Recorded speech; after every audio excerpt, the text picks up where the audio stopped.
Quels seront les adversaires potentiels de l'équipe de France si elle se qualifie pour la phase éliminatoire de l'Euro 2020 en terminant première, deuxième ou troisième de son groupe?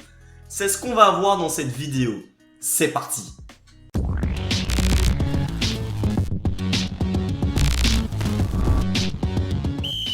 Après la victoire 1-0 des Bleus face aux Allemands lors du premier match de poule, la qualification n'est pas actée, mais tend les bras aux Bleus. Avec la configuration à 6 groupes qui offre une chance aux 4 meilleurs troisièmes de se qualifier, la France pourrait s'offrir un boulevard vers les demi-finales ou alors se manger un os dès les huitièmes.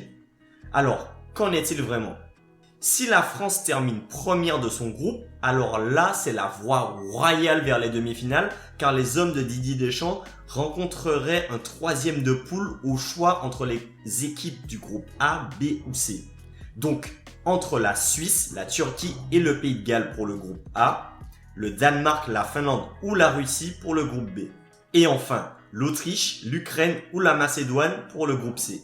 Vous l'aurez compris, ni l'Italie ni la Belgique ne termineront troisième de leur poule, c'est donc un adversaire prenable que les Bleus pourraient affronter. Mais là où c'est intéressant, c'est qu'en cas de qualification pour les quarts de finale, l'équipe de France affrontera obligatoirement un deuxième de groupe puisque c'est le vainqueur du huitième de finale entre le deuxième du groupe D et le deuxième du groupe E qui serait en face. Donc au choix, soit l'Angleterre, la République tchèque, la Croatie ou l'Écosse pour le groupe D, ou encore la Pologne, la Slovaquie, l'Espagne ou la Suède pour le groupe E. En partant du principe que les Anglais termineront premiers de leur groupe et que les Espagnols premiers du leur, les Bleus seraient ultra favoris de ce quart. Par contre, dès les demi, la France risquerait de rencontrer soit la Belgique ou encore l'Italie.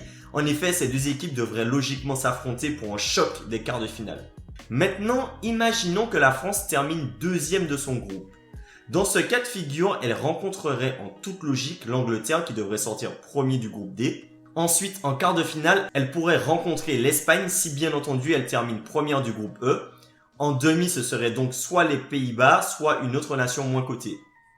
Et pour finir, si la France termine troisième et fait donc partie des 4 meilleurs troisièmes, elle rencontrerait forcément un gros morceau, en l'occurrence soit le premier du groupe B, donc la Belgique, soit le premier du groupe C, à savoir les Pays-Bas. Si c'est la Belgique, alors elle devra probablement affronter l'Italie en quart, puis l'Allemagne ou le Portugal en demi-finale. Si par contre elle affronte les Pays-Bas, alors ce sera forcément un deuxième du groupe A ou B en quart pour la France. Ensuite, en demi-finale, ce serait l'Espagne ou l'Angleterre pour une place en finale. Voilà, vous l'aurez compris, la France doit impérativement terminer en tête de son groupe pour s'éviter un duel face à une grosse équipe avant les demi-finales, si la logique est respectée et que les favoris tiennent leur rang, bien entendu.